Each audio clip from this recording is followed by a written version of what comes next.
We're live. Good evening, everyone, and welcome to the Merantun Development Limited Company Progress Report meeting. First, I'll see if there are any apologies among the members. I see none. Are there any declarations of interest? I see none. Are there any dissenters to the approval of our minutes of our last meeting? No, so those minutes are approved. We come on to the main substantive item, that's item 4, that's the director's report. I'll go to Chris Lee, the director first.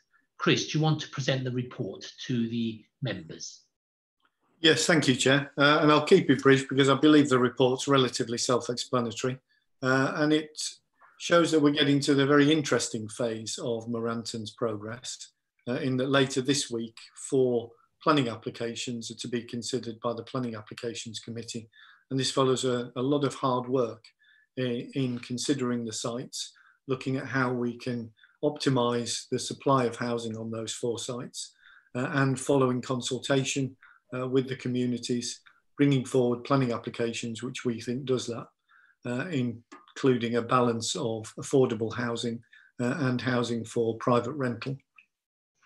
The report includes a detailed financial update for members, showing how we're spending the money that's been allocated to Merantun, and in time we expect to be able to come back to this committee and show the returns that will deliver.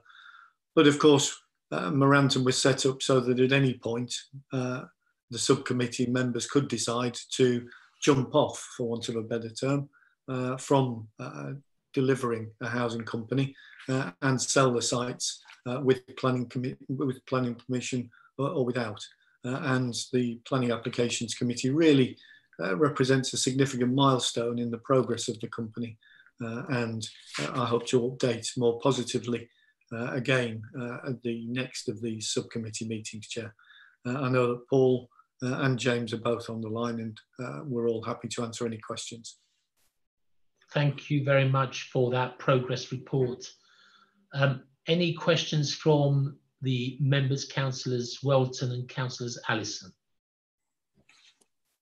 Can I firstly just welcome, obviously, the progress which has been made in terms of Merantun. It's good that obviously we've got to this stage of going to planning committee later this week with these applications.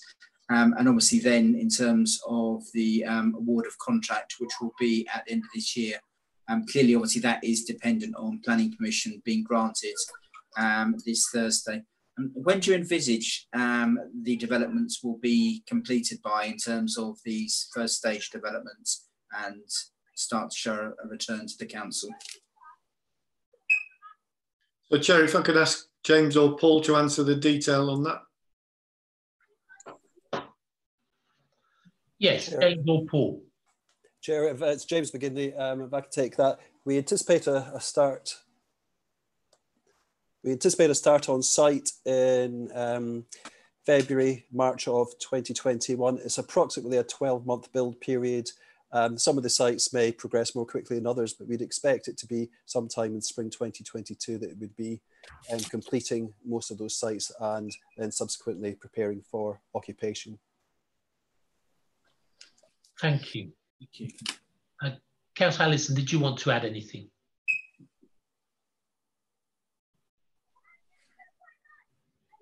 No, I mean, really only to echo some of the points that have been made earlier. I suppose, you know, my experience of what it's been like during lockdown. I've seen, you know, I mentioned it before, but I've done volunteering in various places, and I've noticed you know, quite a lot of concern about overcrowding and you know, poor conditions that some of the people in our community are living in at the present time. And I know these are just relatively modest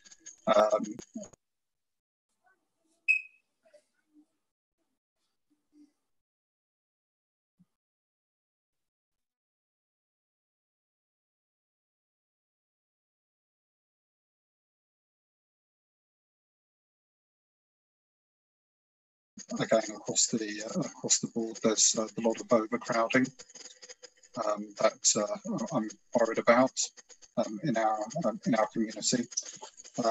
And I also recognise, obviously, that our schemes aren't so huge that we're going to be able to deliver an enormous amount of affordable housing. But I'm encouraged that we are going to be delivering the most viable amount of affordable housing, whilst enabling the scheme to wash its face financially.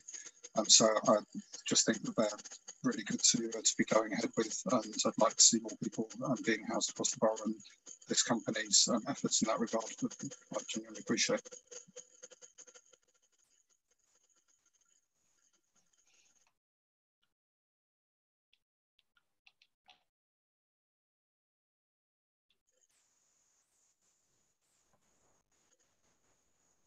We lost the leader. And Louise, I think. Yeah. No, I'm still here. The leader does seem to have dropped off the Zoom call. So if you'd like to pause, we can try and get him back.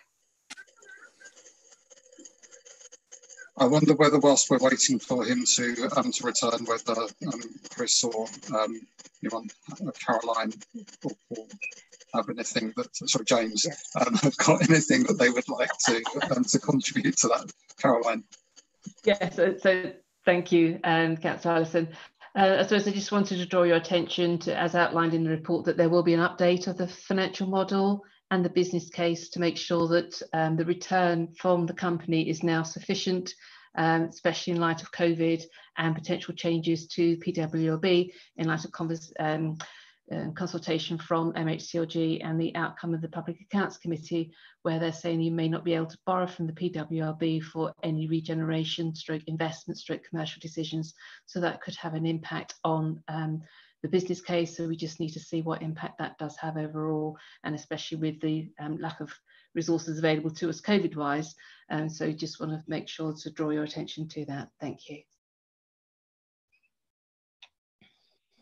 Actually, I think the thing I would add really is that the position in terms of planning means that we're far more certain in terms of the design considerations for the developments, and that gives us a further granularity in terms of the build costs for the developments. But clearly, it's further work to be done in the business plan, and that will be something that's undertaken over the next month. Okay, I'm back. I think we froze there for a bit. Did you go through a slight description of the 4 sites? No, we didn't, Chair. Yeah, if you could for me. Yeah. So perhaps I'll hand over to James or Paul just to give us a quick review of the 4 sites that we have. I'll hand over to Paul for that one, I'm afraid. Chair, yeah. So phase 1 of Merantun's development plan is 4 sites across the borough. We've got the former Farm Road Church, where we're developing a range of apartments and 3 family townhouses, 4 and 5 bed townhouses. Similarly, the land at Cannons and Mitcham will be a mixture of apartments and townhouses as well. 2 main sites near Mitcham Town Centre. One is the Raleigh Gardens car park, that'll be all apartments, and the El Nursery car park, all apartments. We are also, whilst we're pending the planning committee's decision, we're already engaging with social housing providers to see their interest in take up of the product which we've created, and that's underway at the moment. Thank you. And Chris, before we wrap up, just remind us, we're not the only local authority that has entertained a local authority property company. No, we're not. I think nationally there are either 100 established or to be established, and we've got some close neighbours who've established local housing companies, Croydon the most local. So this is tried and tested. We aren't a pioneer in this regard, and we're following behind some much larger schemes and housing companies elsewhere. Admittedly, ours is a slight variant, not unique again, but ours is a for-profit housing company rather than one delivered for another purpose. But those are tested elsewhere, and we're in good company, Chair. And there's media coverage today about local authorities who have taken a huge knockback because for whatever reason they invested either in airports or in a whole high street or in a whole town centre shopping arcade. And because of COVID and the economy as a whole, we're not in that area, are we? We are business-like and we have been prudent and careful with our money. And this is a modest dip into property. Yes, Carol. So, Chair, I think you missed when you were sort of frozen, just the fact that we need to do an update of the business case to make sure that it still gives us the return that was originally envisaged. And they will be coming back as outlined in the report. The Assistant Director, James McGinley, said that should be in a month's time to be able to make sure that we can comfortably afford to be able to do this, particularly in light of COVID now and the other calls on our monies, and the light that we may not be able to borrow from PWLB to fund this type of expenditure now. Okay, thank you. Any other contributions? Okay, thank you very much. So we come to the recommendation, that's to approve the director's report among us, the members. Are there any dissenters to approving the director's report on Merantun Development Limited Company? I hear no dissenters, that is approved.